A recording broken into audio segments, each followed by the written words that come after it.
it's Liz Yuille from Old Stables Crafts. Thank you very much for joining me again today.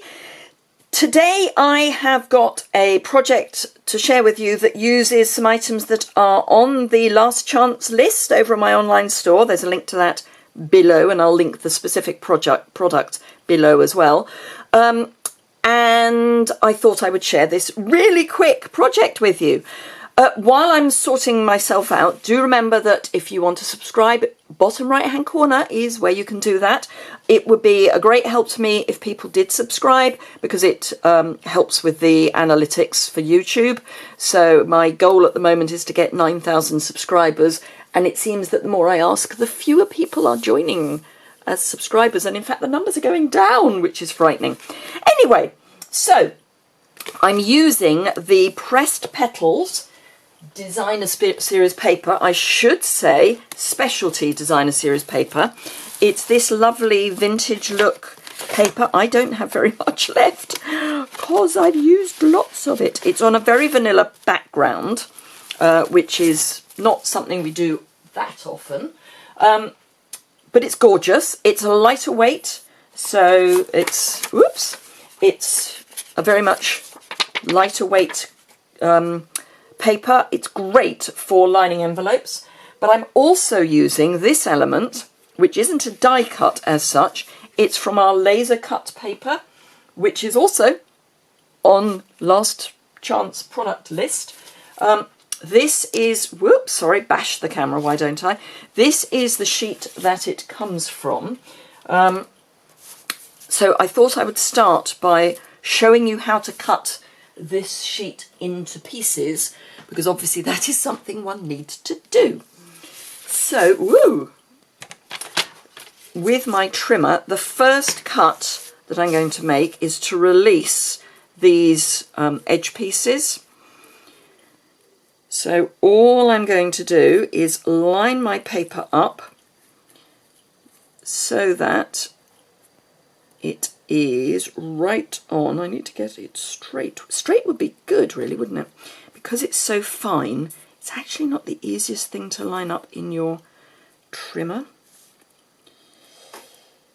I think we're sort of... Oh, I see what I'm doing wrong. Duh. Yeah, I was trying to line this up with the edge of this, and that's never going to work. Okay, so courage of your convictions. And yes, you are going to end up with this piece cut away, but that's fine because you want the surrounds round these pieces. These are 3 inches square, so can be used on some 3-inch square card bases, which you can just cut from ordinary cardstock. Then the next thing to do is to, just with your snips, at least I found it easier with my snips, is to just release this piece. And you do want to get in, it's all catching. You want to get in so you can cut it straight, so that you've got a straight edge here. These then you need to very gently look after, and then we're now in a position where we can start cutting away the piece we want, which is this one.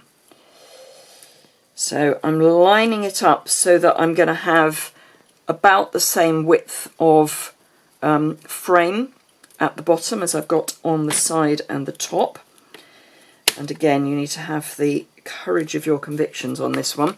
Now, the specialty paper that is in the new catalogue, which is the gold foil specialty paper, it is on a 10 by 10 sheet rather than this 12 by 12. So the next thing I'm going to do is just release it from here, and I want it to be slightly under 3.5 inches, but only marginally under 3.5 inches, and I will explain why in a moment.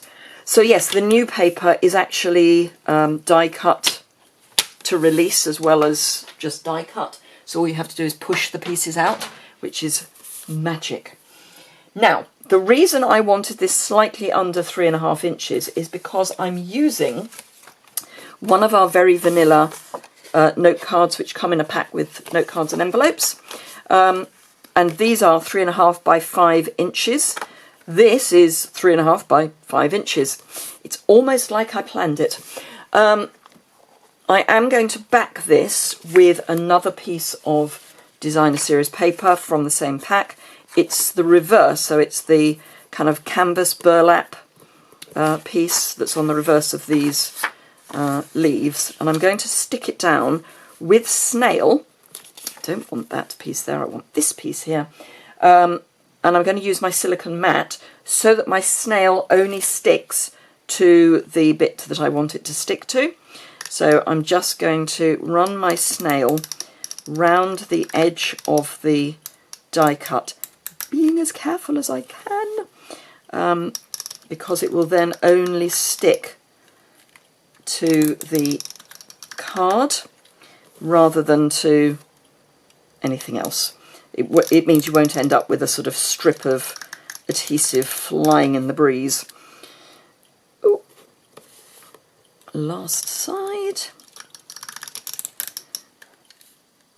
Ooh. And then I did just add a few extra bits just to some of the larger pieces, and then when you pick it up it should all just kind of ping into itself. If there are any little bits hanging out, then you just want to get something. I've just got a tatty pair of pliers, not pliers, tweezers, that's the word I'm looking for, and just take away the little bits that may span a gap.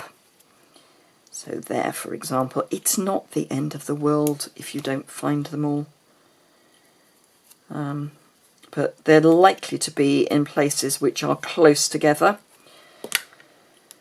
Okay, so then turn this upside down and turn your piece of designer series paper upside down and just add one to the back of the other, and then hopefully it will be about the right size. So I need to trim my designer series paper down a teeny weeny itsy bitsy amount, but that's fine. Just run along the edge of the die cut with your scissors. Perfectly simple. Still haven't found my sticky scissors, so my nice scissors are getting sticky. And that is basically your card front. So let's get rid of my mat. Bring the card in. Now I do like to fold my card before I stick this on, purely because I want to make sure that it's straight. Sometimes the pre-scored cards, if you just fold them, because it's quite a wide score line, they may get slightly skewed. So hence I like to just fold them. Generally speaking, I do like to fold my cards before I put the final mat on. I just find it's a little bit easier. And then, that's because I've got little bits of adhesive still poking out. Ooh, and I've got that's going to irritate me. OCD's kicking in. And there. Didn't do a very good job of that. That's better. Right, so again, this, if I put that down that way up, you will see that it's basically going to fill the whole card front. So I'm going to adhere it from the edge, making sure I get that edge straight and one other edge. It doesn't matter which of the adjoining edges, because if you get two edges straight, the whole thing is going to be straight. And then if you've got any little bits of adhesive, just gently, so you don't damage the die cut, just with a finger, just rub those away, and they will rub away perfectly easily. Just as I say, just rub them gently and they disappear as if they were never there. So there we go. That is our card basically done. But I thought I would, as I did on the previous one, add a sentiment, and I'm using the lovely Yuille stamp set, which is in the new catalogue, and it bundles with the Pick a Label, I think it's Pick a Label punch, which does two shapes of label end. So as this one is in more of a soft suede colour, whereas the previous one was in Merry Merlot, I'm going to use soft suede ink and a piece of soft suede for my backing. I've already got my sentiment mounted up, which is miles apart, but still at heart, still in my heart, sorry. And I'm going to try and be as central as I can, but towards the bottom, because I want to trim this down to 3/4 of an inch. And I know that my piece of card is nearer an inch. So that's my sentiment. And then I'm going to bring in my little guillotine, which I got before Celebration, because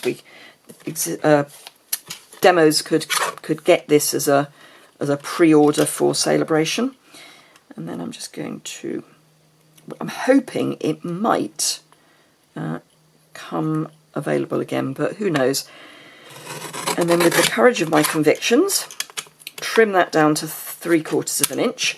This is already, yep, an inch wide.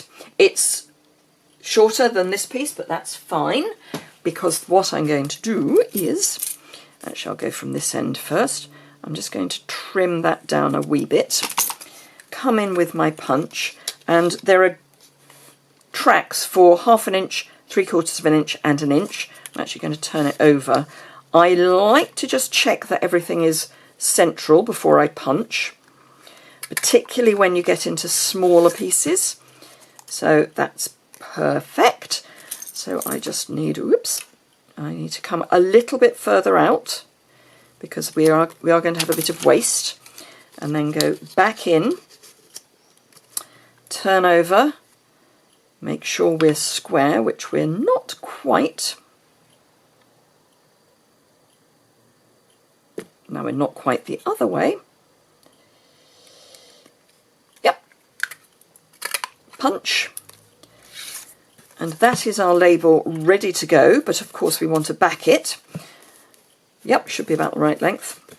So this then goes into the 1 inch track. Check that we're square, which we are. Punch. And fingers crossed, this is going to be long enough. Otherwise we'll trim this one down a wee bit more. Oh, not only is it long enough, if anything, it's too long. I'm not going to tempt Providence. I'm going to accept that it's that length, and just add some snail to the back of my label, or my stamped label, I should say. Get that as central as we can.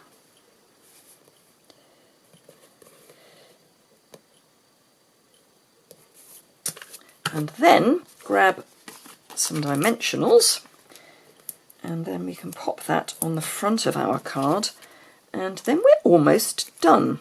But I did just want to show you one other thing, which I did, I think, show in my Facebook Live this week. So this more or less fits the whole of the front of the card. The previous one I managed to cut a little bit shorter, but you can see that they are basically the same. So I like, when I'm sending note cards in particular, to decorate my either the inside or the flap. So I thought for this one I'm going to just show you how to do the flap. I have done a previous video, and I will try and find it, but it was quite a while ago. I will try and find a video where I showed you how I make templates for the inside of the envelopes. So this, actually I don't want to put that there, this I want to come round the edge of my flap. Now the only thing you need to be aware of when you're doing the flap of an envelope is that if you grab a piece of card, or paper I should say, and it's directional, which this isn't, but if it had a definite up or down, you want to make sure you've cut it in the right direction so that you don't have things on their side or upside down or any of those sorts of things. Then add some adhesive to your edge, and just, this is only just wide enough, and then just stick that down, and then simply trim around the edge of your paper. And as I say, I have got a tutorial about how to do the liner, which I will either try and find a link in the blog post that goes with this, or I will pick it up for a repeat Top Tip Tuesday, so that we've got that covered. So there we are. 2 really pretty little cards, really quick to put together, using 2 things that are reduced. The specialty paper is reduced from £13 to £10.40. The laser cut, just hold your breath on this one, reduced from £13 to £5.20. It's a gift. So as well as the pieces that you get that are individual card fronts or borders, you also get sheets like this, which you can either use as a scrapbook page, or you can cut bits out. It's amazing. So yeah, £5.20. Oh, it's a bargain. So grab one of those and some very vanilla note cards, some of the designer series paper, and you can make lots and lots of beautiful, beautiful cards. Thank you very much indeed for watching. As I say, if you would like to subscribe, it would be a great help to me, so I would be very, very grateful if you would do that. If you've enjoyed the video, please give it a thumbs up. If you're in the UK, remember that you can shop with me, and there is a link below. I do give what I hope is exceptional customer service, so it's certainly worth giving me a try. If you're in the UK, France, Germany, Austria, or the Netherlands, and you would like to join my team, I would be thrilled to welcome you to my team. And you can add pre-order items to your starter kit at the moment, so you can get them ahead of the catalogue going live. Yay! And save money. Yay! And continue to save money. Yay! So do give that a think. If you've got any questions or comments, please leave those either below or send me an email. And there will be more information over on my website, and some close-up photos and all that good stuff, and some general chat. Thank you very much indeed for watching. Have a very safe, very healthy day, and I look forward to seeing you again very soon.